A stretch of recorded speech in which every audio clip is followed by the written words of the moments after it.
So today, what I want to talk about is planning with purpose, right? I'm calling it the lazy river approach to content creation, but it's kind of more for me when it comes to the lazy river thing. But I'll explain that later. But I think one of the things that happens in January, or one of the things that happens as you look out into the world right now and you start seeing all the things that are happening on Twitch and on YouTube and with TikTok and just the craziness.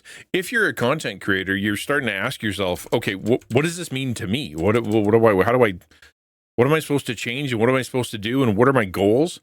I do a class called the taco training, where we take Christian content creators through 8 weeks of what is your vision, and what do you want, and who do you want your audience to be, and what do you feel that God is calling you to communicate, and what's your availability, and what are your gifts and your talents, and what are the people that you're trying to serve need. Like, we talk about all that kind of stuff. And even all the way through that, you get to the end, even if you have a great vision of this is who I want to serve, and this is how I want to do it, and this is what my content should be, and this is what my schedule should be, and whatnot. The idea of how am I actually going to pull this off? It becomes pretty overwhelming. And then if you've started creating, then what ends up happening is you start creating, and then everything gets difficult. Like, you set aside 2 hours to edit the video, it takes 4. You set aside a day to stream and you get sick. You set aside a week to do some project and it ends up taking 2, or you can't get started, or you lose motivation, or you get a mental health crisis or life or something, right? And you start to wonder, is it even possible to do this thing on a consistent basis, to be excellent, to be good at it? And then as you do, if you're a small creator, it can get really, really frustrating that you pour your heart and soul into something, it goes out there and nobody sees it. Or there's an ironic part to it, and this has happened to me, where you put 0 effort into something. It's just that you thought it was silly, and then it gets 10 times the views that you ever would have thought it deserved, more than the one that you actually did put a bunch of work into. And you're like, how does this work? Is it just what is an algorithm, and what is the point, and it's so frustrating. If I put all the work in and it doesn't work, then what was the point? And it can get really discouraging. Me personally, I know that I felt a sense of discouragement when I started streaming 4 years ago. I came at it as hard as I possibly could. I went from I've never streamed and made content before, like as in like full time, like to full time. I did blogs, I did podcasts, I did videos, I did all that stuff before I had websites and things like that. But that was all for my job when I was a full-time pastor. But when I went into content creation, it was like 0 to 100. And so I didn't know what to do. So I just decided I was going to learn a ton, and I was going to try really hard. And I was working 16-hour days, 7 days a week for months on end, just trying to launch the thing, to try to get myself to a place where I kind of understood what was going on, and then created the product that I kind of wanted to create. And even along the way, as I did that, I'd be like, this is good. And then 2 weeks later, I'm like, that was terrible, and try to do it again and learn more and watch another video and read another thing and see another blog, and wonder, am I even on the right place? And should I do TikToks, and should I do shorts, and and it just kind of, you'll lose your marbles, right? At least I was losing mine. God got a hold of my heart, and he kind of went, you know what? I want you to take a break. You need to stop at times, and you need to take breaks on Sunday, because, that's important. It's not just important, it's in my moral law, right next to don't lie, don't cheat, and don't murder. You're supposed to go take a break. And so I took Sundays off, but I was still working, so many hours a day, all from Monday to Saturday. And then as I started to push forward and get further into it, I got more and more and more and more tired. And if you go back through my content, even about a year and a half ago, I'm exhausted. I'm really, really tired, because I started up the channel, and I started up Taco, and I started up different, started writing the book, and I, the class, and like, I just had all these things that I wanted to do, and they were all good. I thought they were all really good, and I thought they were helpful, but I was like pushing, and eventually it was no fun. It wasn't much, I think it was being effective, but not nearly as effective as I wanted to be. I was like basically trying to pull content creation uphill. I was trying to force it to happen. And then about 6-8 months ago, I was been praying about what I'm supposed to do and where I'm supposed to go and what's going on here. And it was, God kind of gave me this picture in my mind. I was taking a class about how to listen to God and how to connect with him. And I was taking time to meditate in between, and God gave me this picture of a lazy river. And I'll give you the quick illustration. And it basically was, I'm the river, right? And there's a log in the river. That log is representing my mission or the thing I want to do. I want to get the log from here to there. I want it to be useful. I want it to be something that is purposeful, and I'm the one carrying it along. And the picture was suddenly there was a little girl who fell into the water in the fast river, where I was moving really fast, working really hard, trying to push everything, really, really go. That log came by and smacked into her, and it hurt her, right? And then the other vision was of a slow moving river where the log was moving slower, but when she fell in, she was able to climb onto the log, and it actually helped. And it was a sort of a stark moment of realization that it is possible that if I try really, really, really, really, really, really hard, and I push and push and push and push, it's possible that the thing I'm trying to do to help people, serve people, love people, obey God, all that stuff is actually going to hurt someone. I'll run them over, or I'll forget them, or I'll make promises that I don't keep, or they'll reach a community and I'll say, come on in, and I'll have way too much going on, or I'll get resentful, or like a million other things where my intention was to help. My intention is to serve. My intention is to let content creators and all the lost and lonely online kind of find that place of love and be their pastor and be their helper, be their friend. And it actually ends up hurting them more.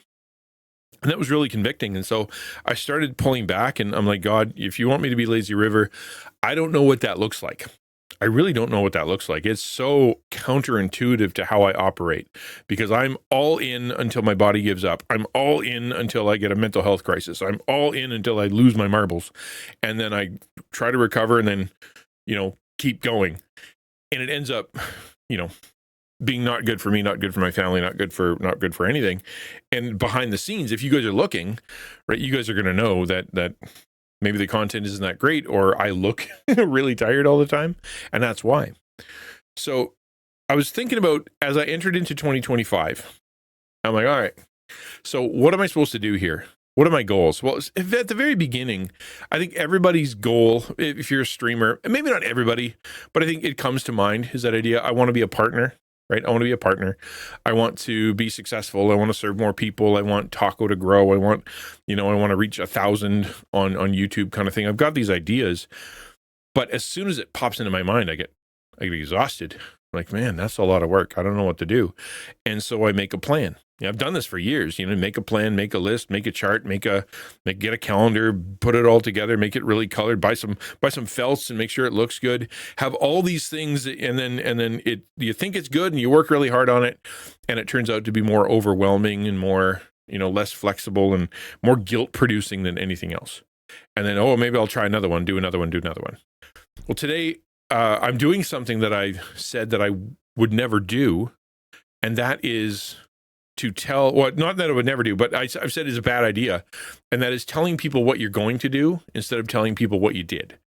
Right. So I believe strongly that instead of telling people just what you're going to do, and then failing and feeling bad, that you should do it for a while and then tell people what you've been doing, because then you'll feel like a success. You'll feel like you actually have done it, and you won't embarrass yourself.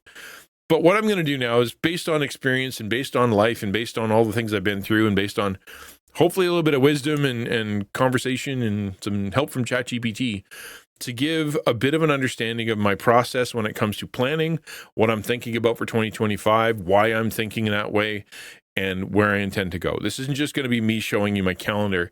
It's going to be a lot of philosophical stuff and thinking through why I do what I do and where I'm going.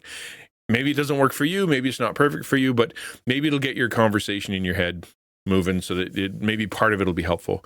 Like I said before, I've got like 19 pages of notes here, so we may have to break this up into a couple talks, but I think it's going to be something that could be helpful to some folks.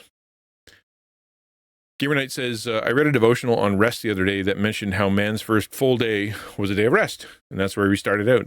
Really changed my perspective. Oh, that's true. Day 6, humans, day 7, rest. That's a very good point. Built for rest. Yeah, that's kind of interesting. All right, let's talk about why planning matters. The planning is a tool for clarity, mental health, and spiritual alignment. It's not just a checklist. It's a way to give honor to God and steward our opportunities that he's given us. I believe that's true. Okay. That planning is important, that having a plan and having a to-do list, having a checklist. Hey, Psycho Joker, good to see you. Welcome to the stream. I met you the other day. It's not just a good idea, right? But I think it's actually a way to be obedient. It's a way to use our resources properly. It's a way to give ourselves a break. It's a way to give ourselves encouragement. It's a way to kind of chart how far along we are and whatnot. Like, I think planning is important. There are a lot of folks out there who don't plan. We were just having a conversation yesterday with someone in chat that they were saying, they got these ideas. They feel guilty about not doing enough. They want to do more, but there's something stopping them. And they feel a sense of desire to do better, desire to serve more, desire to love more people, desire to help more people, but they just never do it. They just don't get around to it. And I think part of the process for going from, I really wish I could do this, and this seems like a good idea, and I think God wants me to do that, to actually doing it, is part of it's a plan, which sounds obvious, but some people just are afraid of planning, or they don't bother, or they plan like quickly and just kind of go by the seat of their pants, or they make a plan and then they never look back at it ever again, right? And so I think planning matters. Proverbs 16:3 says, "Commit your work to the Lord, and your plans will be established." Right? I think you have plans. It is good to have plans. I think it's a godly thing to have plans that you've prayed through it, thought through it, really kind of poured your heart into.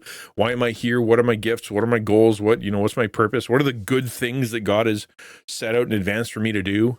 And then, going, God, you're the motivating force. You're the one who's going to make this happen. You're the one who's going to defend it. You're the one who's going to energize it. You're going to make it better than it was. So I'm going to plan. I'm going to think. I'm going to do what I think. And then God, help me to be able to make sure that, not that you bless my plans because they're mine, but the plans that we've come up together, the plans that I believe that you've given me, help me through it. Planning is biblical. We know multiple stories in the scripture about people who planned and had an idea. And the most famous, I think, is probably Jesus' parable of the where he talks about you don't go into war without counting how many soldiers you have to see how many they have in comparison. Otherwise, you're going to get wiped out. You don't go build a building without figuring out if you have enough tools and resources, because building half of a building is going to end up making you a mockery, right? Like, the idea of stepping into something without thinking it through isn't a Christian thing. It's not a faithful thing to just simply go, God will take care of me, and walking into the wilderness and hoping for the best. Planning reduces decision fatigue and anxiety by giving structure to your day. The plan that I'm going to talk about is a daily structure. I think there's seasonal stuff, right? You talk about, what am I going to do this year? What am I going to do this season? What am I going to do this month? What am I going to do this week? What am I going to do today? I think that matters, kind of talking about things in a macro, micro level. Today I'm going to talk about, or maybe if we get around to it, is my week-long schedule, what's going to happen hour to hour. And that allows me to reduce what's called decision fatigue. In other words, what am I going to do? What am I supposed to be doing right now? I have 2 hours in front of me and I don't know what to do with it. I don't know if you've ever experienced that. I know some of you have, because we've talked about this before, is that you've got like a to-do list pile. And believe me, I've got a to-do list pile like you wouldn't believe. Like, it is insane. And I sit down in front of the computer and I've got an hour, 2 hours to myself, and I start thinking, what am I going to do? What should I do? And part of me is like, well, you got to fix this. You got to, clean this. You should probably send a message to this person. Have you checked your email? What's going on Discord? Maybe you should try, playing a game. You're supposed to keep up with that kind of thing. What are you supposed, you're supposed to contact this, and it just, like, I don't know what to do with myself. And there's a pile right here. I could just pick one up and do it. But because I haven't kind of made a plan for that 2 hours, it ends up being paralyzed, because all day long and all week long I've been making decisions and knowing what to do and doing stuff, and now that I've got this space, I don't know what to do with myself. Having a plan helps. It reduces anxiety. because at least that way, this is for me anyway. I get this idea that I need to, let's say, produce shorts. I need to produce shorts. It's a key to everything. You got to do it because if you're going to grow on TikTok, you need shorts. If you're going to grow on YouTube, you need shorts. If you don't do it, you need shorts. And when am I going to do it? It stays in the back of my mind all the time. Oh, should I be working on shorts right now? Maybe I should be doing that. But knowing that this day of the week for this hour is when you're going to work it out. This is when you're going to edit it. And this is when you're going to come up with ideas. It's okay for me to do something else right now because I have it set aside that I'm going to be doing shorts on these times. And I can think about other stuff right now. What about pants? We don't talk about pants on this channel. I'm against them. Morally and practically, and I just hate pants. Spiritually, planning reflects God's order. Creation itself followed a plan. We just talked about that a little bit. The idea that we were created on the sixth day and God rested on the seventh day. And throughout the creation, he had, he created the environment, he's separating light and darkness and separating earth and water and separating the plants and, and the air from, and then he filled them, right? Like here's the moon and the sun and here's, and like he filled them up and fish and then, so there was a plan for us. It's a good thing, right? It reflects God. Planning isn't about control. It's about creating space for faith to intersect with action. I think this is a really good one. One of the arguments that people have is that a plan shows lack of faith. We're right at the beginning, Psycho. So we're right at the beginning. So buckle up. Planning isn't about control. A lot of people struggle with the idea that as a Christian, I shouldn't plan. They talk about James. How can it's presumptuous to think that you would know the future. You don't know what's going to happen tomorrow. You are but like grass. You don't know what's going to happen an hour from now. It's faithless to think that you can understand what's going to happen in an hour. And to be fair, it's true. We don't. I could get hit by a meteor. It doesn't matter. That doesn't mean you shouldn't plan. It just means that as you plan, you recognize that God has a bigger plan and God is enacting, and that your plans need to be flexible within his will. But it's not faithless to plan. Pastor G says, I felt that pressure. Even using multiple apps, it takes time and effort to make it right. I put them off for that reason. I've never personally saw enough value in them, so they are when I feel like it. And I've felt the same way. Like I have a Google Calendar, and I've got my Post-it notes, and I've got a poster that has my calendar on it, and I've got all these things, and none of them are enough to make me do it. Right? It's having these tools isn't enough. Right? You have to actually have the desire, not only to do the plan, but to recognize that the reason that you came up with the plan is to accomplish the things that God has set out before you for things that you actually want. I think another issue that people have is that they plan what they think they should do. They plan what they think would be a good idea. They plan what they wish they could do, right?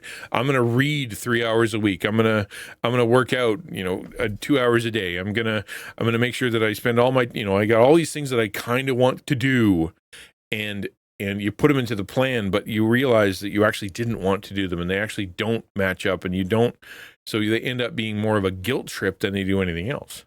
I'm not saying don't plan to do important stuff, but I'm saying if your plan doesn't reflect you, your priorities, and what you want from life, you're never going to follow it. Crash Dash says, Proverbs talked about the prudent, the discerning, the diligent. Yeah, exactly. We'll see abundance. Exactly. My personal struggle, balancing the creative chaos of content creation with the need for intentionality. Content creation is not easy when it comes to having a plan. For example, I feel like I'm always chasing whatever the next game is. Like I'm a variety streamer, and so for me, there is gaming in my stream, and I'm like, I don't know what to do. I go look at like Miss P, and she's playing a game, and I'm like, what? Where did that come from? And then she, her viewership goes up because she's playing the right game at the right time, or she comes back around. I started playing Once Human the other day, and I'm like, I thought that died. Why are you doing that now? And she's got a purpose behind it. Like I struggle with that. I have this chaos of I don't know what I'm gonna do. I don't know what I'm supposed to happen, and then and maybe I got a good idea and I'm going to go chase that down. And it just feels like there's chaos within the creative structure. But within that chaos, I need to find intentionality, which if you look at my plan, and we're going to talk about that later, what I've tried to do is create a plan that actually gives room for the chaos, right? Instead of locking it down, you will do this. It's more of a block of time that says, here's where you can do things like, right? This is where this is going to happen. And you can schedule your chaos for that period of time. Does that make sense? Any questions on why planning matters before I jump into the next part? If not, then I can move forward. Okay, cool. Number 2, the problem with thinking calendars solve everything. This is calendars and to-do lists are tools, not solutions. Real productivity requires flexibility, grace, and a clear understanding of what truly matters. I just kind of talked about that a bit, is that idea of what truly matters. What matters to you? What matters to God? What matters to your community? What matters to your audience? What matters to the future? What matters to your neighborhood, like your family, things like that. It has to be what really matters, which allows you to build use the tools to accomplish it. There's this underlying thought, and like, raise your hand if you've ever thought that if I just make the perfect plan, if I just make a to-do list, if I just make a calendar, if I just buy another day timer, if I just get that piece of software, if I just get my Outlook going right, if I just, whatever, if I go get a personal trainer, or if I go to get a assistant of some kind, or I use AI, that's going to be the thing that'll change everything. I'll feel better. I'll look better. I'll be able to do more stuff. I'll feel more secure. I'll be more successful. It's just a matter of finding the perfect calendar, finding the perfect tool to kick me into going. And the issue isn't me and my motivation. The issue isn't necessarily what's going on. I just need a better calendar. And so if you're like me, and I've done this before, I have made a ton of calendars. Like, over the last 4 years, I probably made the perfect calendar probably 10 times. Literally, probably 10 times that I'm like, this is it. This is the calendar. I'm going to do it. And then it ends up falling by the wayside. The perfect plan is the basis of tons of sales pitches. Yeah, exactly. This will solve all your problems. And so you're selling to yourself, right? You're selling to yourself what you're going to do and why it's going to change everything. And the truth is, it doesn't. What happens when the plan goes sideways? Life crisis, unexpected events. Like your calendar can't possibly take into account everything, right? Like, you're going to have life stuff, you're going to have health stuff, you're going to have things going on that you didn't see coming. You're going to have national crisis. They're going to turn TikTok off for a day, right? You just don't know what's going to happen. And so therefore, if your calendar, your to-do list, the thing that is like this regimented plan, this perfect plan, is affected by outside forces, it's going to throw you off. Oh, I didn't have TikTok turning off for 12 hours in my plan. I didn't have, I got sick in my plan. I didn't have going for lunch or eating or taking a walk or doing devos or whatever the other things that are coming. I didn't have it in my plan. And now I feel like I need to do that. And what am I going to do? It ends up, instead of being a tool, it ends up being something that makes you feel guilty, sad, miserable, frustrated, and that the world is against you. You end up being like, if the world would just conform to my plan, everything would be great, but they're not. And then you can get upset with the world and upset with God and upset with everything. Your family getting in your way. Like, say you have a kid, or say you have a spouse, or say you have a brother or sister, and they get sick. Like, I don't have time for you to be sick. I have things to do in my calendar. I don't have a place to put you. It ends up becoming a problem. The trap of rigid planning, guilt, frustration, and burnout when things don't go perfectly, right? You literally will make yourself miserable when things don't go perfect. We just talked about that. The importance of prioritizing values over tasks. Why do we do what we do? And that's really what this is going to come down to.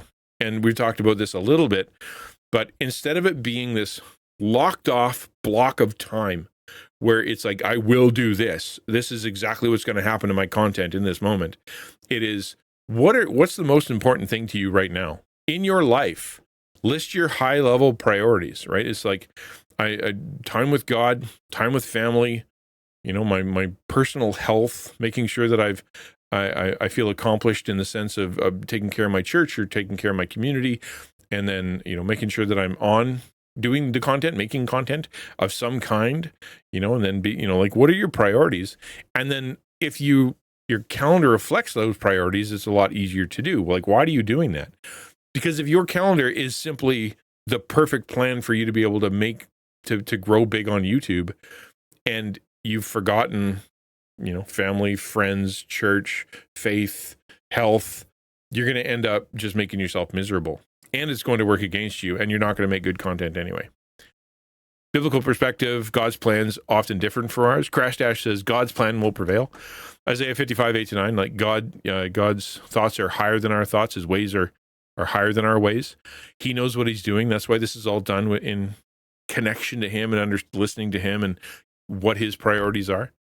And that's why you filter all this stuff through the lens of Scripture. Like, what does God want from my life? What are the most important things for him? We know from plenty of stories in the Bible what happens when someone doesn't bring their plans to God, or someone doesn't spend time asking, what did God create me for? Mary and Martha is the ultimate story. You know what I mean? It's the ultimate story of someone who is doing good things. You got Martha running around and trying to serve Jesus and trying to help and cleaning up and making sure things are good. And Mary sitting on her duff, sitting there in front of Jesus, just doing nothing, just looking at Jesus, listening to what he says. And Mary's losing her marbles. Like, why isn't she up? You should be Jesus, you should be yelling at her to come help me. And Jesus turns it around and goes, no. Right? She's actually picked a better thing. The plan right now, God's plan right now, Jesus' plan, looking you in the dead in the eye right now, is not for you to be doing stuff. It is for you to be sitting here listening. That's my plan. And it goes against all of Mary's instincts and all the things that she's grown up to do and all the things that she's wanted to do and all the things she thinks is right. It doesn't make sense. And so if you... so the plan, like, this is one of the, under the section here, thinking calendars solve everything. If you really do lock into this plan and it becomes your idol, right? When God tries to inject differences and inject new priorities or bring something around that you didn't expect coming, you're going to push God out of the way and go, nope, that's not part of my plan, right? Are we okay with having a flexible schedule, a flexible life? Or are we thinking that the calendar must be obeyed? Some people do. Some people struggle with even having a calendar. Some people struggle with the fact that the calendar is going to solve all my problems, and the world better bend to me. God should too. Otherwise, I'm just going to get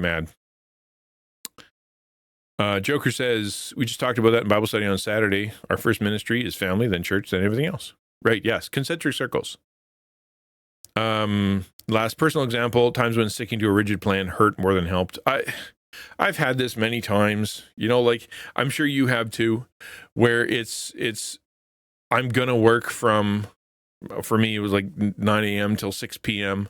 and I didn't put eating or breaks, right? So I just wouldn't eat, and I wouldn't take a break, and I wouldn't pause, and I would just go. And eventually my body just wasn't happy with that. Believe it or not, my body wasn't happy with that. There were times in my past, like I would be so regimented and so this is what I have to do today. Like I wouldn't even go to the bathroom. I just start writing first thing in the morning, and I would just keep writing. Hit flow, stay there, and like I would just be locked in because that was the day. That was the day that needed to happen. That was it. And it ended up hurting my body and hurting my encouragement, making a worse product. It's just that regimented plan made things worse when I thought it was going to make it better. Yeah. Crash Dash says, I used to struggle with the concept of free will until I realized if God has something planned, it'll happen, good or bad. It's true. Yeah, that's exactly it. And we need to recognize that within our own plans, is that God's plans could throw them off. Before I move forward, we're going to do another section here. Any comments or anything about calendars and the philosophy behind having a plan, the importance of it, but not worshiping that plan and not having that plan run you? Any more comments on that before I move forward? Because I got something encouraging to say about content that I think you guys might appreciate.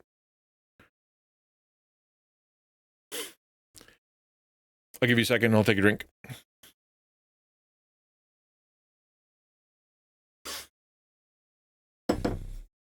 Okay, moving on. So, how did I come up with this plan? I'm not going to tell you what the calendar is till later. Yeah, more than one day at a time. And sometimes you're not in a place where you can plan for more than a day at a time because that's not where you're at. It's not about coming up with this perfect plan for the rest of your life. Maybe, well, and that's it, right? Not second by second, exactly. It's more along the lines of today I will, and I'm hoping that if I'm going to put something in my mind that we're going to be making a structure to live by. No longer will I live structureless. So how did I come up with this? So I wanted to share a little bit of research about the plan I came up with and why it's okay. So the plan that I came up isn't random. It's rooted in research, trends, and a desire to grow in alignment with my unique mission and audience. So I didn't go and get someone else's plan. I didn't go and look into what do the most successful creators do when it comes to week. I didn't go look at, a week in the life of, or my way, what do they call it? My routine. I didn't look at any of that kind of stuff. I sat down and I asked what I know is the right questions. And that is, why am I here? What does God want from me? What am I good at? And what's the best way to go about this? And so I started doing research into how can I accomplish what I believe God wants me to accomplish, right? Well, I started talking with, I'm chatting with ChatGPT. I had a specialized GPT that was designed to understand trends. And so current events, current trends, going through news and all the rest of that stuff, not just like your general GPT. And I started talking about me. This is who I am, and this is what I do, and this is my plan. I had to look up stuff online and who I was and all my biography and all my content and my mission, my goals, and Taco and all of it, so that it grasped what I was about. And then I started talking about content. This is what I make, and this is what I want to make, and these are the goals that I have. I want to become partner. I want to become 1,000 on YouTube. I want to be able to grow in shorts and produce consistently, but not burn myself out. And this is what I want to do. And it spit out a bunch of answers. It's like, well, do this. And I'm like, I don't think I want to simply, like, because a bunch of Christian, you should talk about Christian stuff and do Christian stuff. I'm like, no, that's not what I'm looking for. I want you to tell me why it's okay, or is it okay for me to do things that I believe God wants me to do, talking about the subjects that God wants me to talk about, and still accomplish this? Or is that impossible? And it did research. It started looking through a bunch of papers and a bunch of blogs and a bunch of other articles about why small creators are thriving and how the changing of the algorithms and changing how the emphasis of YouTube and of TikTok and of different, big social media platforms is actually working in favor of small creators. But here's what you need to know, Christian Ninja, here's the thing you need to know, is that the plan that you were doing was too broad. It was, here's how you need to nail that down so that it makes more sense and you're actually working with the system. So, encouragement to you, if you're a small creator, and if you are a small creator of any size and you do put things on in shorts or video or podcast or blog or digital art, put an emote in chat so that I can see how many content creators we have listening right now. And then I'm going to give you some encouragement, some really good news about your content, because I learned some stuff that I thought was really, really exciting for us.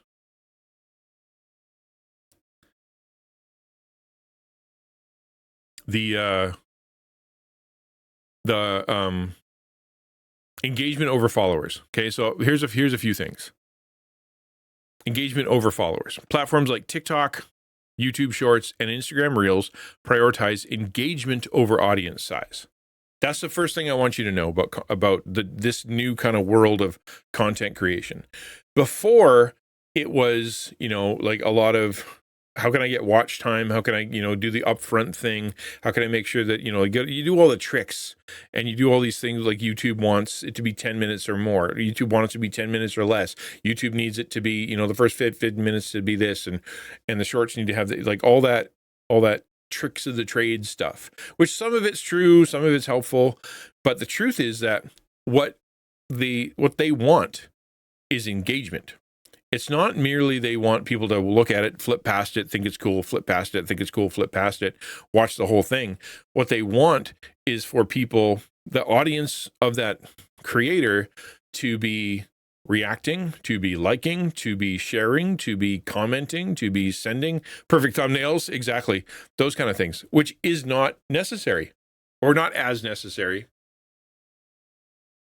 for growth. Yes, you can have a terrible thumbnail. You do got to play the game a little bit, but the encouragement is that the audience that you love, and for me, that's Christian content creators and the lost and lonely online that are looking for community that will show them that, like God loves them, that some pastors are actually not too bad, that being a nerd is okay, that being a Christian nerd is okay, that them being a Christian content creator, and there is someone out there that will show them some love and believe in them and encourage them, like that niche audience that instead of being, it's, you look for reaction comments. That is the most important thing, is that you're trying to, regardless of your audience size, the most important thing you can do is you want it to be meaningful to your audience so that they react. You want it to be something that they actually care about, which is something that you care about, which means you're talking about things that matter to you, which is going to connect with your audience. Instead of chasing trends, instead of chasing what's popular, instead of what's the newest hashtag, instead of all that, it's what are the people that I want to talk to talking about? A small but engaged community can outperform massive but passive audiences, right? Maybe you've noticed lately that you're starting to get recommended to a lot of creators in the sort of the 20K range, right? Not a million, not a billion, not a, whatever, or even ones that are in the 2, 3, 4,000 follower and sub range. It's because the algorithms are trying to work through engagement, and those videos that you're being suggested, people are commenting on, people are looking at, people are starting to connect to way more than they are with some Jimmy Fallon thing, or way more than they're doing with some big meme thing. They want real, true engagement. And if you look at, we're going to talk about this a little bit later, but if you look at brands, they would much rather have a connection to an engaged, conversational audience that is actually talking than one that is just kind of throwing up memes and throwing up, first and here's a link and here's a whatever that gets 1 million views, because they know that person, the one who's that really connecting to their audience, even if it's only an audience of, a smaller one, that they're more likely to convert to sales because the person actually has a relationship. It's a big deal. And it's very encouraging to me that if you pour your heart into what do I care about and what do the people I care about, that it actually can work, and that the algorithm, your big enemy called the algorithm, is actually going to work for you. For example, short form content allows creators to reach thousands regardless of follower count, right? It's set up right now for the success, a little bit more better for the success of smaller creators. So that's an encouraging thought. Niche focus is key. Today's algorithms favor creators who serve specific audiences. And this is a huge part of the class. Okay. Yeah. Be concise. That's a big one too. I mean, because you want to respect your audience. Exactly. Crash Dash. But like this is a big part of the class, is asking the question, right? Who is your audience? Who's your specific audience? So many people that come into the class have the same thing. I just want to create a safe environment for people on the internet so that they can know that they're loved by God. I'm like, that's everybody. You just said planet Earth. That, okay, who are you trying to actually reach? Well, it's, people that are having a hard time, or people that are feel lonely. Okay, that's a bit smaller, but that's still millions of people. Who are you trying to reach? And the answer usually is, not always, but usually is, you're trying to reach yourself. You're trying to reach the person you were before, or the person you're trying to become. And whatever that is your specific audience. And that's who you're talking to, and that's who you're serving, and that's who you're creating for. The ones who you actually care about, and the ones that care about things you care about, and are going the direction you're going, and can help you, and you can help each other. And that the algorithm favors that. Instead of being, this is about some big broad topic, it actually really likes it if you can narrow it down. Christian creators are succeeding, including those addressing undeserved needs, mental health, faith in Gen Z, Christian entrepreneurship. Like, instead of just being, here's a Bible verse, or here's something about Jesus, or here's my testimony, or whatever, it is, I'm going to talk about this thing important to my heart, what my mental health means when it comes to Christian content creation, or my struggles with my faith, or what it's like to be a young person who's out there in college or whatever, and trying to be a Christian out there, or trying to face that, or what it's like to be a gamer and to do it in a moral way, or what it's like to be, like part of a Call of Duty, playing that all day, but is doing it in such a way that I'm doing it morally and maybe missionally or something. Like, it's focused. It's not just a big broad thing, video games and Christians, but this video game, or this topic, or this group, or this special interest group. For example, topics focused like faith-based productivity resonates more than deeply broad Christian themes, right? Faith-based productivity, very, very focused. Authenticity wins. This is another big trend that's happening right now. Polished, overproduced content is out. Relatable, behind-the-scene moments are in. That basically means people, okay, if you remember, if you were watching YouTube a while back, it was all people who didn't know what they were doing, in their basements, in their room with a webcam, doing silly stuff. That's what, like the Vines came from. That's where all the sort of OG social media video content came from. Podcasts too, that all came from people just who were passionate about it. And then other people kind of caught on to that and started watching. Then when the advertising started happening and YouTube wanted to make more money, or whatever, all the shorts and all these social media companies wanted to make more money, they started to court more professional people. And so that everything became corporate, right? That's where you have all the clips from movies and clips from music videos and comedians and just all these polished professional things. And for a long time, that's what YouTube and all everything sort of became, was hyper celebrity, hyper polished, hyper edited, really kind of perfect content. And it's impossible to compete with, right? And now, over the last year and a half or so, probably because of COVID, probably a lot because people are just kind of sick of the polished content, because they are sick of the man, and they're sick of big corporations and big, advertising campaigns and all that jazz. They're just tired of it. Now people are looking for relatable behind the scenes moments. There's one dude that's online now, and this is an illustration from about 6 months ago, but he basically just kind of shows himself working out and shows what he does during the day. Not well edited, not polished, is way too long. It's like hours, and yet people are tuning in all the time. And the reason is because it is authentic, and because it shows their personality, and shows their struggles, and shows their humor.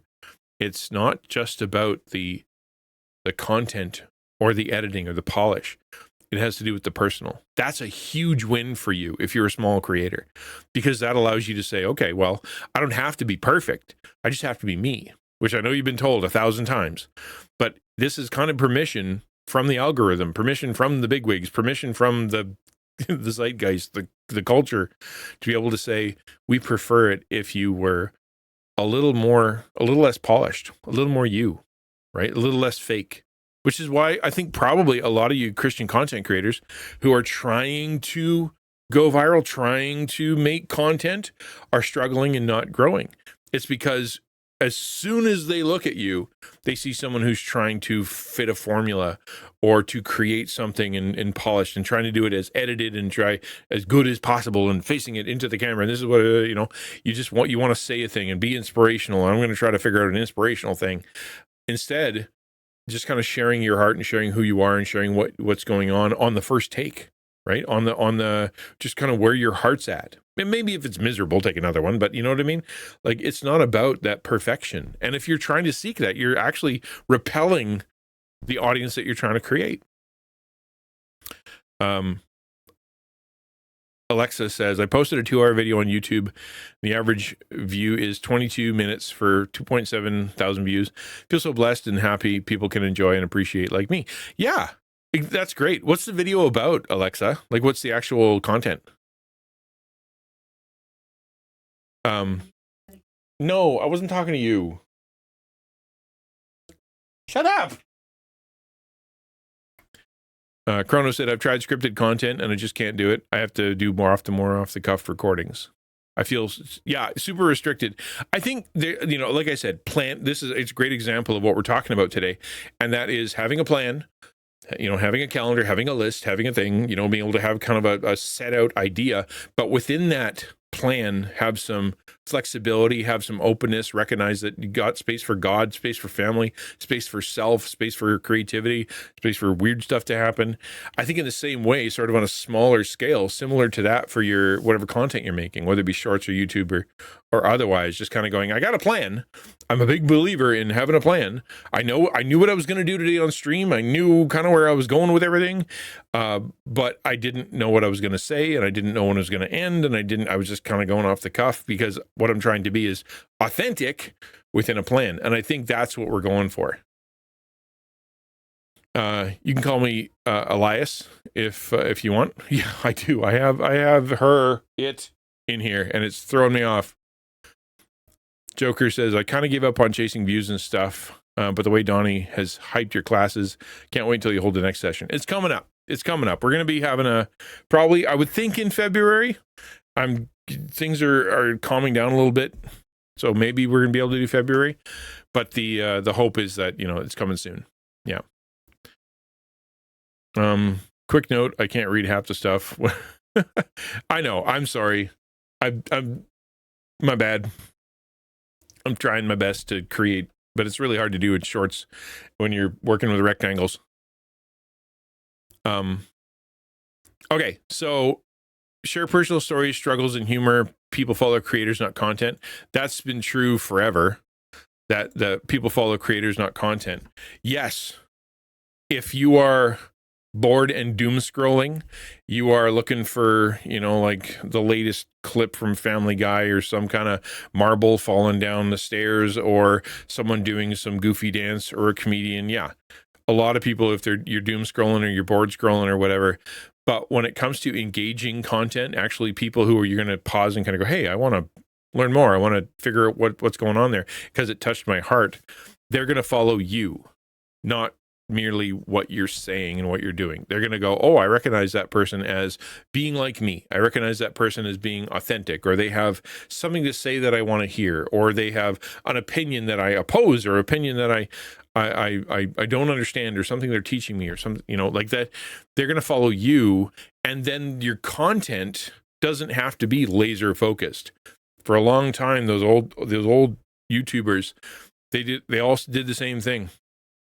It was, they started doing YouTube and they did it because it was passionate, and then they discovered the algorithm, then they discovered advertising, and then it became a job, and then they started playing games that worked, that got views, and they ended up hating themselves, hating their content, hating all of it, and they burnt themselves out, and they gave themselves mental health issues and all kinds of stuff. That's what all happened to all the big creators, kind of all at once, as they all burnt out, because they got confused that they were trying to make content instead of actually making, showing themselves as a creator.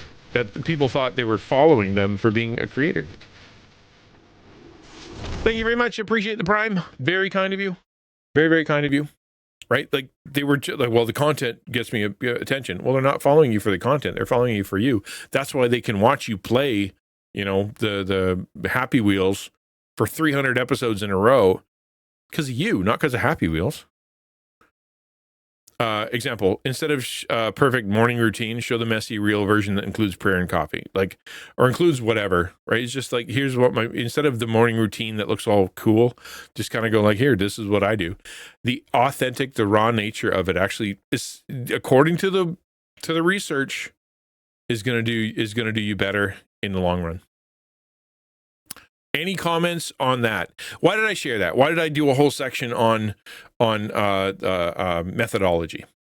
It's because this is the heart behind where the calendar is going. This is the heart behind why I'm allowed to do what I do. Why it's different than all the million calendars that I made before, because it gives me permission to be more real, to be more flexible, to be more open, to try more things, to not worry so much about what's trending and what's going on and what's the next thing. It's more about how can I express to my audience and to myself and to things that I actually care about, because that's a lot easier for me to do. I hope it's encouraging to you. Did anybody get? Hopefully that was encouraging to you. I was going to say, anybody get encouragement from that? I kind of don't want to know, because if you say no, I'll cry. But hopefully that was encouraging to let you know that you're allowed to be yourself and that you don't have to be perfect. Okay. When you create this thing, this content, create this calendar, create this plan, you're not trying to create perfect content. You're just trying to give yourself margins so that you can create the content that God has created you to do. Okay. Good soup, says Crash Dash. Yeah, go ahead. Yeah, if you care about that, Dragon. If you care about interesting dragon facts, then go for it. Yeah. Joker says, seems like people are now yearning for early days of content creation due to how absolutely huge and inflated everything and everyone got. The old school gaming videos, like you mentioned, Markiplier in his dark room versus having massive money and spread too thin. That's exactly what I'm saying. That's exactly what I'm saying. People, and I won't just say people, and this is, I think, one of the dangers. Okay, so let me back up for just a minute and ask you specifically, which do you prefer? Right? Which do you prefer? Do you prefer watching people who are hyper polished, hyper excellent, perfect all the time, or do you get more out of connecting to human beings who show their, warts and all, who make mistakes, who end up being kind of more realistic, shall we say, more open? And which one do you connect to the most? Right? Yes. Maybe you appreciate a good edit. Maybe you appreciate a good joke or a good script, and I do too, because I'm old, and so therefore I really appreciate a good writing. You know what I mean? But I also know that if it feels pro, or it feels boxed or caged or polished, it ends up rankling me. Right? For example, game review. I watch a game review that talks about the game like it's real, like they actually played it, like from a perspective of what a gamer would say, or what they would say with their experience. It's very real. Sometimes there's ums and uhs, but I take a lot more than that than I say would with. I'm not going to pick a professional company, but you need like a professional review that kind of goes through its points and is cold and has numbers and whatnot. That means so much less to me, especially when you think about like Rotten Tomatoes being their numbers being all skewed and whatnot. You end up not trusting them. I trust that one guy who's kind of sharing his heart far more than I would trust the big corporation who could be paid off by whomever. I love YouTube from 10 years ago. Good editing, but I miss when these guys would show their vulnerable side. Agreed completely. Chrono. Well, if you love learning about Dragon, then yeah, that's great. Because they can't watch game reviews anymore. The big sites are too formulaic. Use too many buzzwords. Rather have just some dudes spouting thoughts. And I completely agree with you, and that's what I'm saying. And those big sites, they shot themselves in the foot. They're afraid, right? Because they've got all these corporate connections, and they get the games for free, and they get special boxes. And if they offend, I don't know, pick a publishing company. If they offend them, then they might not get that stuff, and so they feel a sense of panic if they're going to give a bad review. But the dude that's just like, I went and bought the thing, and I paid $70 for it, and that's why my review's a week late. It's because nobody sent me a free one, and so here's my thoughts. Far more connective to the audience, for sure. Early 2010s YouTube, yeah, for sure, for sure. I don't think it's bad to be a big creator any more than it's bad to be a big church. You know, the small churches aren't better. Small creators aren't better. I think it has to do with how authentic they are. You can be authentic and big. And most of the big ones, big people who are really popular, tend to show off their personality, right? Okay, let's keep going. Yeah, we can go for a little bit more. Maybe we can break this into multiple videos. How about that? Every time you see a number, we'll just add another video, and then we'll come out to the next one. Applying my vision, the lazy river revelation. So I talked about this a little earlier, that lazy river, you know, how I'm the river and my mission is the log and it's coming down the river, and that the little girl steps into the river, and if I'm rushing too fast, if I, the river, am rushing too fast, the log is going to hurt her. Whereas if it's a lazy river, moving intentionally, moving at a good pace, having that mission move forward, when she falls into the river, it'll be useful to her. That my mission could hurt people if I'm moving too fast. And so therefore I gotta be the lazy river. And it's really hard for me because I try to move fast. I'm a very fast thinker. I'm a very fast worker. I can accomplish a lot with very little amount of time. And I'm glad for that. But it also makes it so that I can, you know, I can just keep going and I can run people over. I don't want to do that. A small community is not a bad thing. Pastor G, right? Exactly. A small community is not a bad thing, right? If you have your 2 or 3 people, 4 or 5 people, whatever, that really care about you and that you care about, and you guys are meeting regularly, that's gold, right? Like, honestly, and I've used this illustration before. What would you rather have? 1,000 people watching that are leaving vapid comments and memes and not paying attention at all, but basically just kind of putting you up in the side, or have 10 people in your stream and they're all active and sharing their heart and they're talking about what's going on in their day and what's going on in their life, and you're able to actually have a conversation with. Which would you prefer?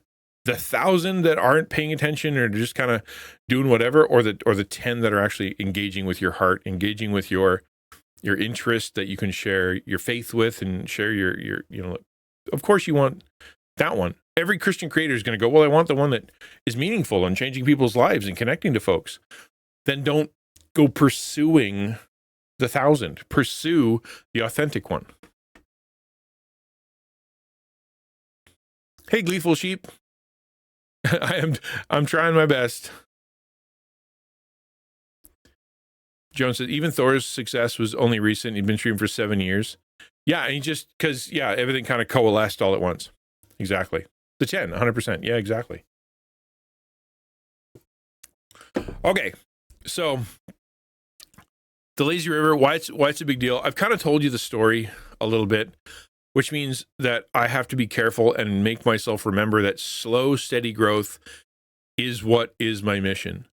That popping off, you know, going viral, having 1 million people all of a sudden show up is actually going to work against what God has called me to do. Because if I'm supposed to meet content creators individually, if I'm supposed to help, you know, the taco team and help the people that are in my stream and help people in Discord and pray for people individually and show them love and give them community and connect them and let them know, then having, you know, all of a sudden not being able to connect with people because it went too big, too fast or whatever, ends up actually being a problem. If I grow, I want to be able to grow steadily and kind of go, oh, I'm at the point now where I can't handle, right? And that's what we did. Like I was small, I had 2, 3, 4 people watching, and then I had 10 people watching, and then I had 12 people, 15 people watching, and I'm like, I can't keep up with the Discord, and I can't keep up with helping people, and we need to do something. And so I got a Stream Dream team together. I just flat out asked the people watching, who wants to help? I need help. And I had like 9 people that all volunteered all at once. I would love to help. And okay, so now I have a team of people that are helping me out. And then I started to grow more. And I'm like, okay, well, now we're going to launch Taco. I need an organization to be able to do this and to be able to help more people across the board. We're going to make it official. I'm going to need more people to help teach, need more people to help with the prayer section, need more people to help with guidance and with putting together the Discord. It can't all be me now. It's got to be more people. And so that another growth push, and all of a sudden we have Taco, we have a board, we have more people, we have volunteers, right? That I need that slow, steady growth so that I can staff, or I can get volunteers and get helpers to care for the ones who are coming. If all of a sudden we had 1,000 people show up and they were all begging for help, we don't have the organization for that. We don't have the structure for that. So it is okay, and I have to tell myself this over and over and over because I don't believe it yet, is it is okay to have slow, steady growth.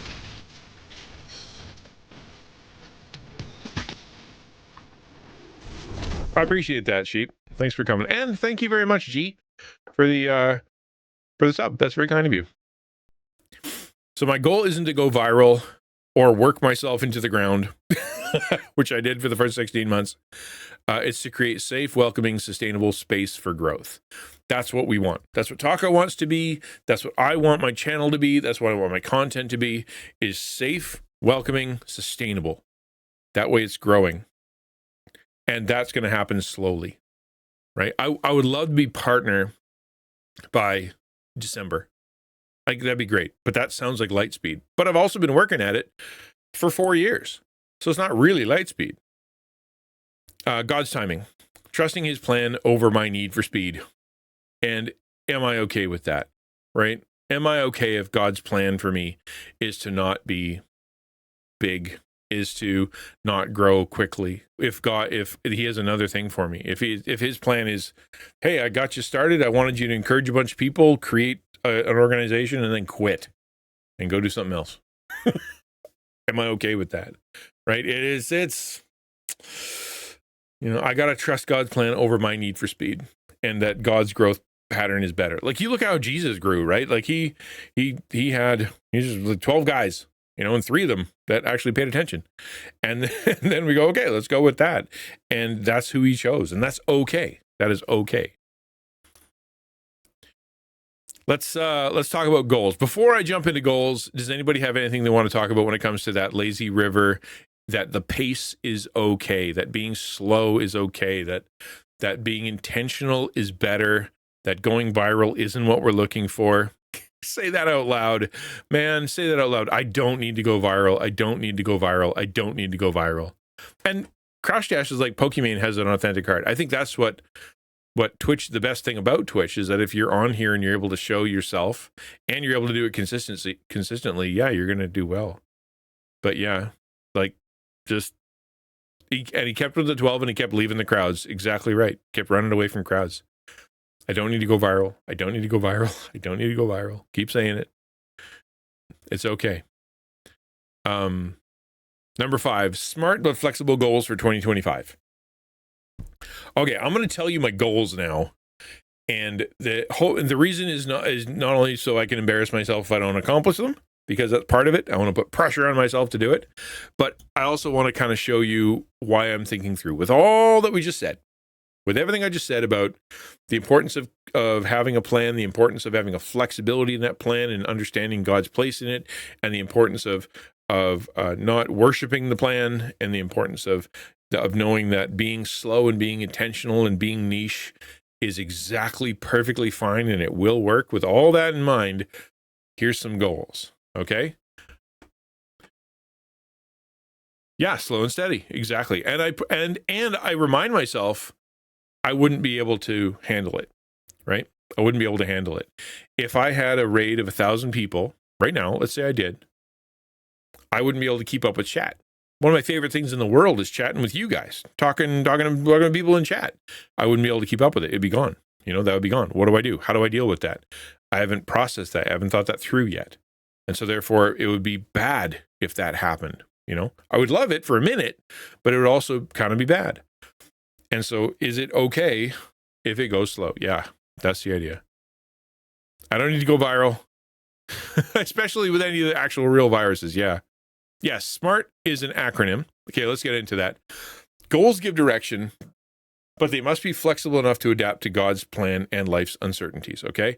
So same with calendar, here's some goals. So SMART, a SMART goal: specific, measurable, achievable, relevant, and time-bound. Okay, if you want to have a goal that actually is a goal, this is sort of the way to do it. You want them to be specific, as in this is what I'm going to do, not I want to grow, but I want to be 75 plus viewers to be partner. That's the goal, 75 plus, right? If I'm going to be partner, that's 75 plus. That measurable, right? Specific. I'm going to be partner, measurable. That is the number, 75. What's your number for whatever your goal is? Achievable. It can't be, I'm going to be, I'm going to be Pokemon by the end of the year. I'm going to be, whatever. Pick a big creator who is new and whatever, D'Amelio or whatever. It's not going to happen. It needs to be achievable. Shroud. Yeah, exactly. Right. What's that guy that I keep seeing? Starts with an A, I think.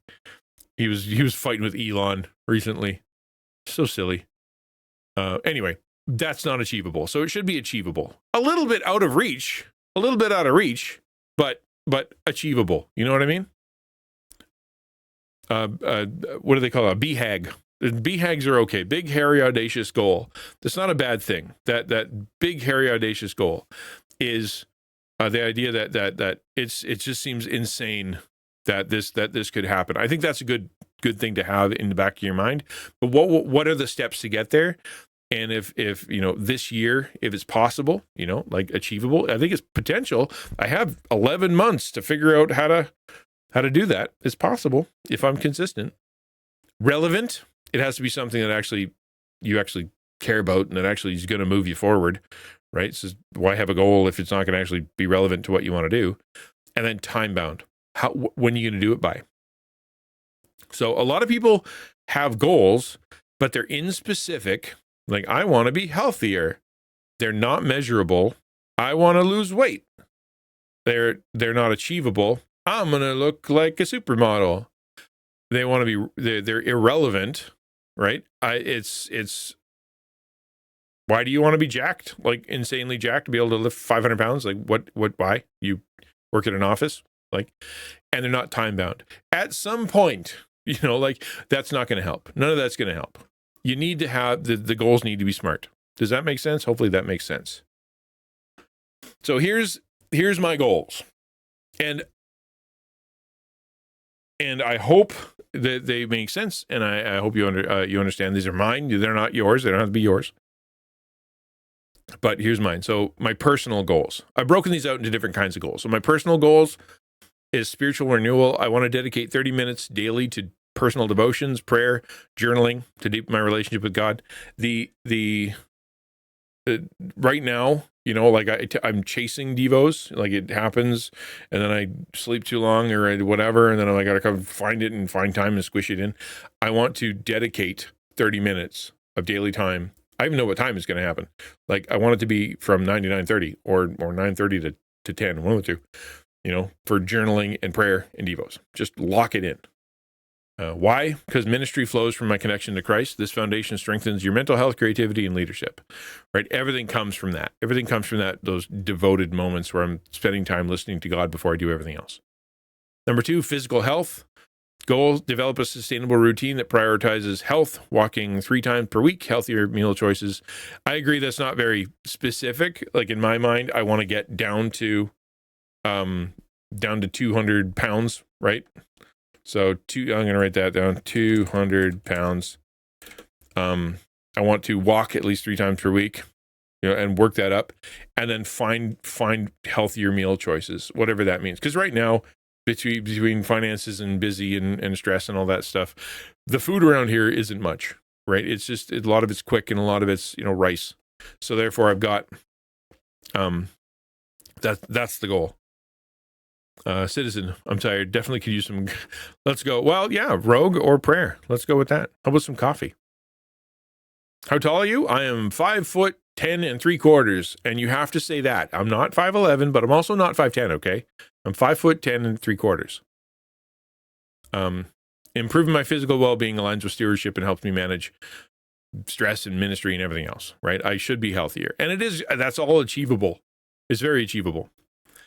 Mental health support goal, incorporate intentional mental health check-ins or breaks during my weekly schedule. I really struggle with this. I haven't quite figured out how to do it yet. It's not quite smart yet. Like, for example, I don't play. It's ironic that someone who has so many video games in his life right now doesn't play. It's only been in the last 2 weeks here. You know what I mean? That I've actually spent time playing a game that wasn't on stream, that wasn't for content, that didn't have a reason, that didn't have some kind of thing in the background to make it happen. And this is why I'm allowed to do it. I just played a game.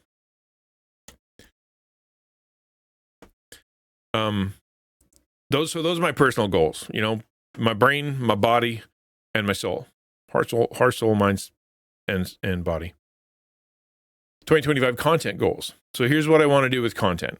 My goal for Twitch: achieve partner status, 75 average viewers. That's a BHAG in my mind. Big, hairy, audacious goal. Why? Because partner status amplifies your reach and credibility as a Christian creator and can help Taco's reach and effectiveness, right? So if I become a partner, it allows me to create a team so that I can actually have a Taco team under me as partner, right? It allows me to leverage and tell people that I'm talking to, or that I'm businesses or corporations or churches or denominations or whoever else I'm trying to talk about content with, Christian content, to be able to go, actually, I'm a partner on Twitch. I've got the sticker, I've got the banner, I've got the thumbs up, right? It allows me to move the reach and effectiveness. And it also allows me to serve more people, right? Because some people, the way that they function is if you're below 20, I don't want to watch you. Some people are like, if you're above 100, I don't want to watch you. So like the team, the only way to have the talk, like the team, like an actual team, is to be a partner. Goal, launch second stream for ad revenue. Why? Passive income would help my family and mission. I've been putting together a second stream. I've been coming up with ideas. I've already done some programming. I've got a sort of plan. Some point in the next, 11 months here, I would like to launch that and have it actually sit there in the background and generate some ad revenue, so that it doesn't all have to come from one place. Goal, launch VTuber Christian Ninja version 2 into a consistent presence on stream. My goal is to take the concept of XNV2 and to actually incorporate it into the stream and be a more consistent VTuber. Why? Because VTubing community is a big part of Twitch, big part of online social media content creation, and I want to show them that I love them, that that I understand a bit of what they do, and that way I can also increase the variety of my content. Does that make sense? That's my Twitch goals. Yeah, there's a lot of lust, and I want to be part of it. YouTube consistency. I want to post one high quality YouTube video weekly and maintain 4 shorts per week. That's the smart goal. Because regular YouTube content supports discovery, reinforces Twitch themes, and engages diverse audiences. That's what I want. That doesn't sound, maybe that doesn't sound like a lot to you. It sounds almost impossible to me, because I haven't been able to do that in 4 years. I can maybe do the video, right? But the idea of having 4 shorts per week is almost terrifying. But if with the right plan, I think it's possible. Christian content creator support. Teach taco training twice in a year. Develop one more helpful tool or program. I don't know what that is right now. I have an idea. It could be second class. It could be a review thing so that you can review your own content. It could be something else. I don't know what. But I'd like to develop some other helpful tool and turn that into something I can use to serve more people. But I definitely want to teach taco training twice. Because equipping others to reach niche audiences with faith-driven content multiplies my impact and their impact and God's impact in the social media sphere. Next one, increase off-stream reach. I want to balance denominational responsibilities by speaking at 3 to 5 events annually and provide resources for churches to embrace nerd culture and content creation. I'm already doing this, right? So I have 2 speaking events already set up. I got one in August and I got one in February that I'm going to be speaking at. And I'm hoping to do more. I would love to do a conference. I think there's probably one coming up in the end of the year I'll be part of, but we'll see. And I'm already part of a virtual neighborhood denominational what do they call it, committee to be able to serve traditional churches and help them understand nerd culture. Last time we had a meeting, I kind of blew it out of the water and I went, listen, guys, I want to get intentional. And I wrote like a 10-page strategic plan. Like, let's do this. This is how we can serve that we can serve churches across Canada and help them make a transition to understand digital ministries. Here's a way to do it. And at this point, I've gotten a couple back that went, wow, that's a nice looking plan. But I haven't actually heard, and let's do it. So we'll see. We'll see how it goes. I'm not in charge of the committee, but hopefully we can do it. Why? My story and expertise uniquely position you to bridge gaps between traditional ministry and online outreach. I think I am a unicorn. I have the magic of being a unicorn. I'm a different person than most. I'm a Zennial. I'm the kind of person who has dialed rotary phones, but also knows how to use the internet.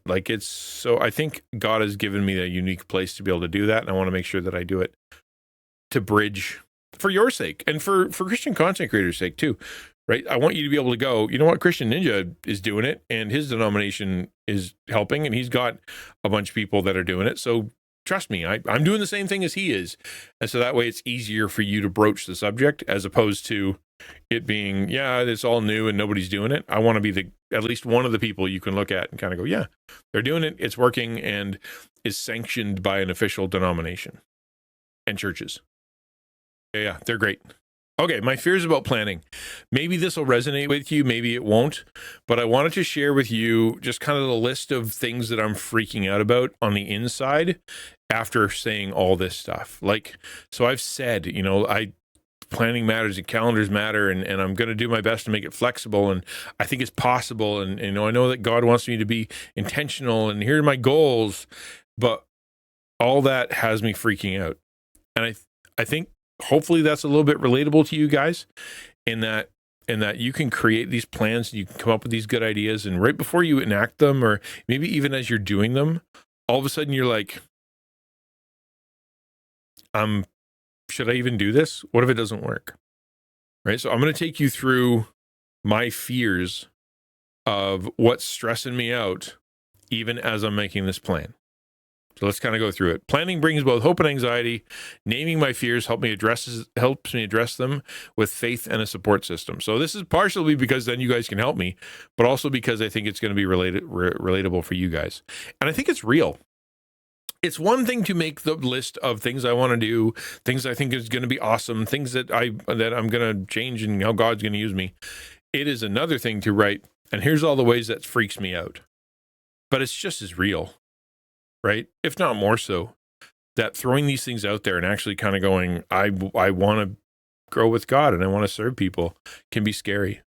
And that the enemy is trying to shut you down and he's got all kinds of ways to freak you out. So here it is. Talking points. The what ifs, life crisis, mental health struggles, denominational responsibilities.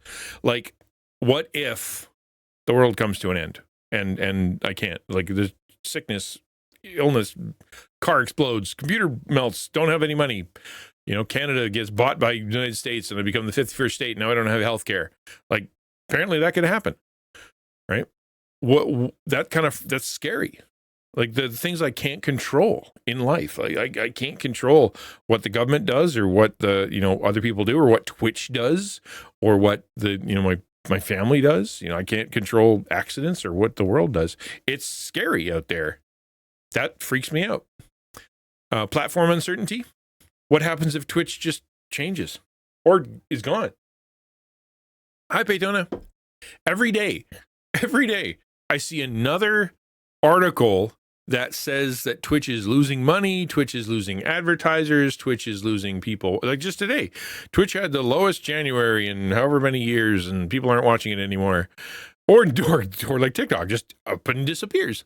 Like it can happen. It can happen. It's not unprecedented for a giant, untouchable website like, I don't know, Mixer, can just disappear. Poof, gone. Not there anymore. What happens? That kind of freaks me out. I don't know what I will do then. Personal vulnerabilities, fatigue, tendency to overwork, imposter syndrome, overthinking, perfectionism, all the stuff that are inside of my head. What if I'm the biggest problem? What if I get myself all worked up on this and then I work myself to death, or I don't have the energy to pull it off, or I just drive myself into the ground with it, or I end up going, and being like, man, I shouldn't be doing this. I don't know what I'm doing. Why am I spending all this time in front of a camera? Nobody's listening to me. Overthinking, perfectionism. I'm a big fan of overthinking. It's one of my superpowers, but it also can really get in the way. And then perfectionism, as I said, I just took you guys through this before. Like I was showing you how many tries it took me to create just an animation that said starting soon. It's like 3 hours last night, man. I was losing my marbles because I wanted the perfect thing. What if that takes over? What if I can't accomplish it because of that stops me, right? Here's some fears that I have. What if losing authenticity? What if my content feels forced or I start sounding like I'm selling? Like one of the things that I have going for me that people tend to say, and they do a lot, is I seem quote unquote real, right? People are like, man, you're real. You're like a real person. I hear that a lot, actually. It's really funny that people say it, but it's true. You're like a real person. Like you say you're a pastor, but you seem like a human, or you seem like you aren't putting on a show or whatever. What if, as a result of creating this plan and having all these videos and putting all this stuff together, what if I start sounding like I'm selling myself?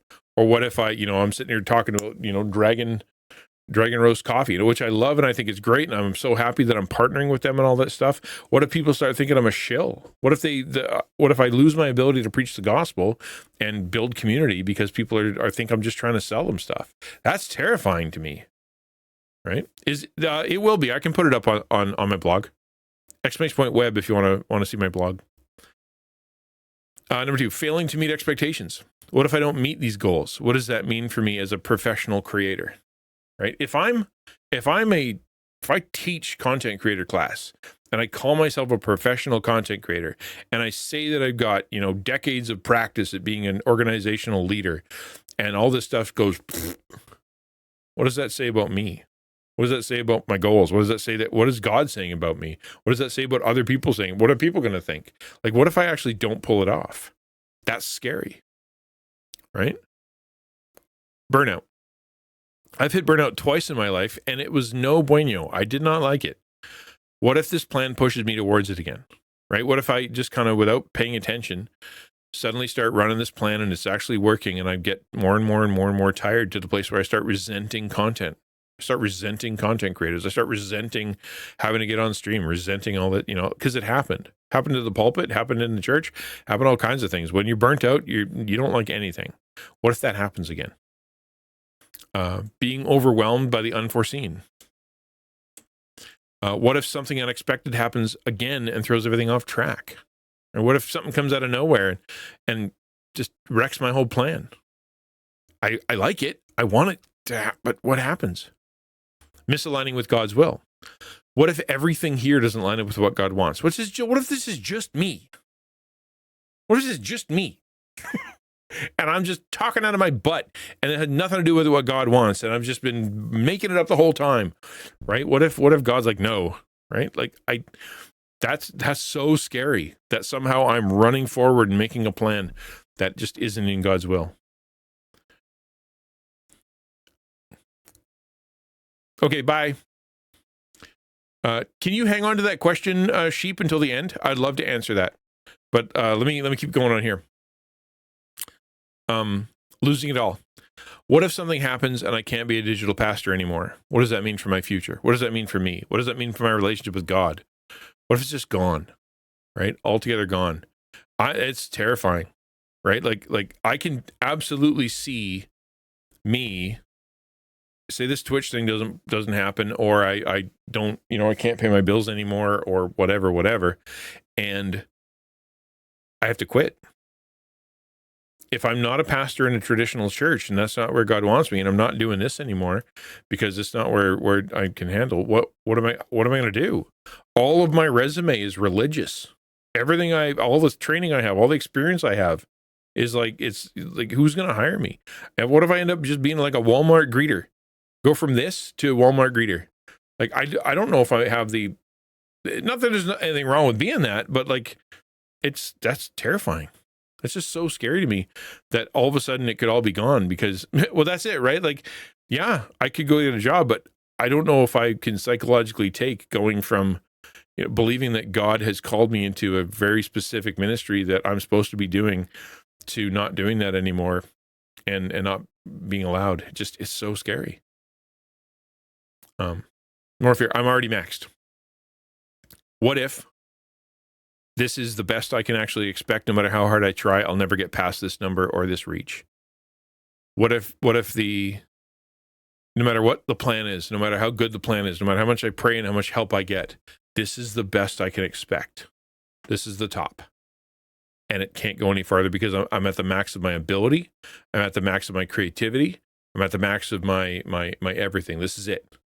What if I do this whole plan and it's impossible for me to grow? Sacrificing family. What if my schedule doesn't leave enough time for me to connect with and loving my family properly? What if I sacrifice them on the altar? What if they're not paying it? Like, what if I go work and they're like trying to respect me and they end up drifting, or we end up not in good relationship because I spent so much time working? Sacrificing ministry. What if I spend too much time with my family and miss out on opportunities of growth potential? What if I'm too lazy? Or what if I spend too much time hanging out with them and I'm not supposed to right then? I'm supposed to actually be at work. What if I miss out on ministry opportunities because I'm prioritizing wrong, right? Fear of being misunderstood. What if my audience start to think I'm an inauthentic shill? Traditional pastors think I'm weird and Christian content creators avoid me, right? That's baggage right there. How's that for baggage?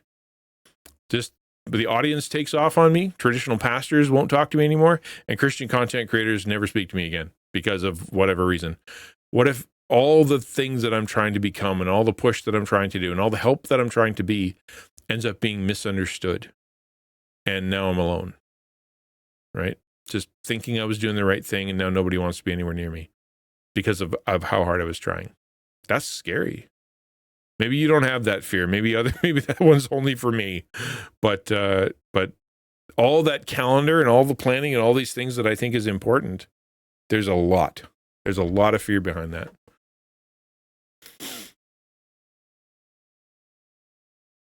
Yeah, you do too, Peytona.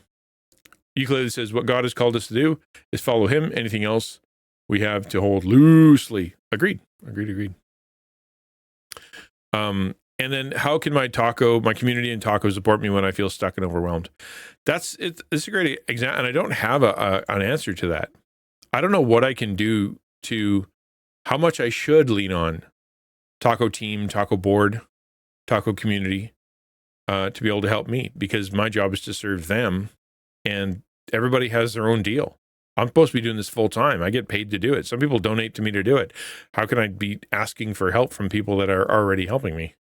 It's, that's, I don't know. I don't know, how you guys have been awesome. I'm more blessed than you would ever believe, financially speaking and time speaking and friends and be able to do things and go places and that I never would have thought I'd been able to do. This is the greatest thing I've ever done in my life, right? Greatest thing I've ever done in my life. And I'm so thankful for it. But it's scary to know, how do I even ask for help? Okay, my plan. Here's the plan. My plan is detailed yet adaptable, balancing creative output with the rest of my spiritual renewal. So here's the meat, here's the potatoes, here's what it's actually going to look like. This is what I hope to look like. And here you go. You can now you guys can look over my shoulder at what's going to go into my calendar. Weekly schedule: 4 Twitch streams as usual, 1 YouTube video repurposed from streams, 6 shorts, 4 clips and 2 trend-based.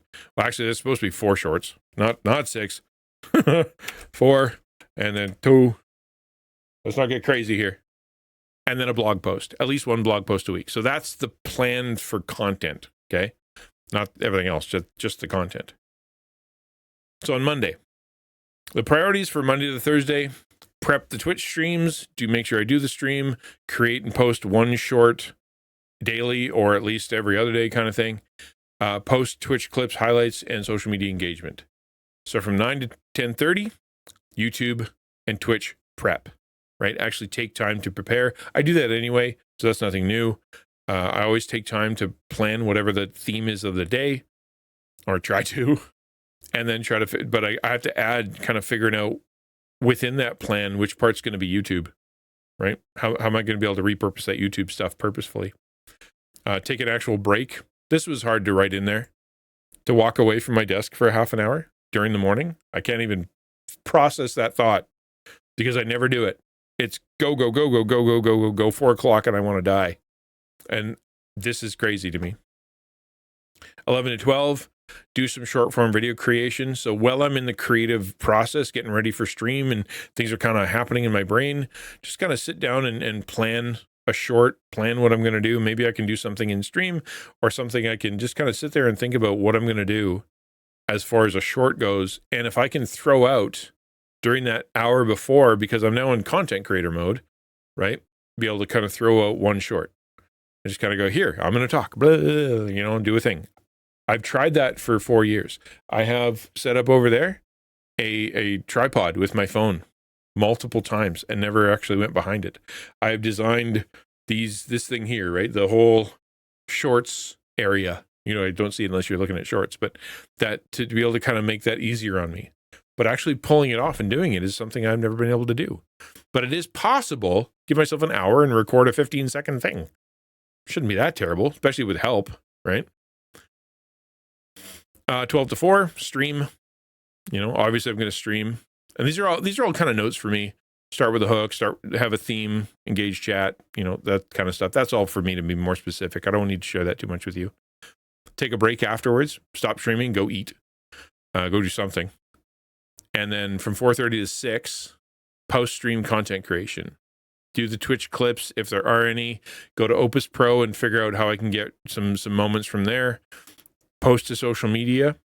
Engage with the community by responding to DMs, right? That's just every day. To plan the content, make some content, respond to people that I'm connecting with. Fridays is about meetings and content repurposing. So priorities, meetings with churches and denominational leaders, and hopefully with people I'm partnering with or with collabs. Repurpose my Twitch streams and write a blog article. That's Friday, okay? So 9 to 11, I have meetings. I always do. I've opened it up for meetings, and this is going to be flexible, right? Because sometimes the meeting's at 1, sometimes the meeting's at noon, and regardless, I need at least 2, 3 hours, 4 hours on that day for set aside for meetings. But if I don't have a meeting that day, then I can do these things, edit the video, and write the blog post, and then figure out the growth planning. What am I going to do and what happens next, and look at my analytics and take time instead of, which is critical, actually. Like, it's something that you may not have factored in, and that is taking time to think about what you've been doing and whether or not it's working, right? Maybe brainstorm some ideas, but we're often thinking content, the next video, the next thing, the next script, the next stream, the next picture, the next post, the next podcast, the next episode. That's going we're thinking about. But we also need to turn back and kind of go, how have things been doing? What worked? When did people drop off? Go look at some of those wibbly wobbly charts to see what it says. What do I learn? What can I learn from that? Maybe my hook sucks. Maybe my actual content is too long. Go look it over. Hopefully, right? That's every day. See, that's supposed to be happening at 9 a.m. 9 a.m. to 9:30. That's when it's supposed to happen, right? So so even this, right? Even this is off. You're right, because I had that as my priority, and it's not even in here. Oh, that's so funny. That's so funny, Crash Dash. You're right. But that's supposed to be in there too. I'm gonna have to rework that because I literally forgot to put that in.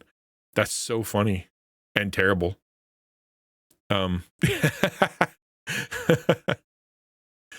Okay, and then blog writing, doing more stuff. And then Saturday, brainstorm content, research trends, do some skill improvement.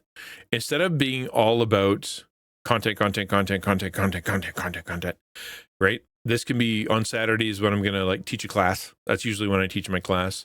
That's when I can look through and come up with some ideas that I can actually enjoy scrolling through some things, maybe try a game, play a thing, look through some indie games, watch some TikTok, watch some Twitch streamers, things like that. and actually be able to enjoy content instead of just always producing and always producing. And then maybe do some reading, learn about some stuff so that I can help more people in a better way. And then Sunday, relax. So that is the plan. I don't know if that helps. I don't know if that blows your mind. I don't know if it bores you to tears, but that is the plan. So it's going to be busy, and I'm always busy. It's just the way my life is. But my hope is to succeed. I'm hoping to plan well, trying to be flexible, and to be aligned with what God wants from me. I need accountability partners. I need people like in Taco, in people who are listening to me regularly, people who are in my family to help me out and for accountability. And then the importance of regular reflection and prayer. Like I need to make sure, like I just totally forgot to do that, and it needs to be in there. And the encouragement to you, right? You don't have to plan alone. God and others can come into the process. If you are struggling with this, right? If you're like, man, I don't know how to do this, that was a lot. Don't do it alone. Go contact other content creators. Go spend time with your pastor, your friend, your people who understand you, who know you, people who are, go talk to a Discord, go throw something out there. You don't have to do this alone. I'll put this up on my blog. You can copy paste it, throw it into ChatGPT and can you help me out here? You don't have to do this alone. I think it's important, but don't let it freak you out, right? It'll freak you out enough, but don't let it freak you out.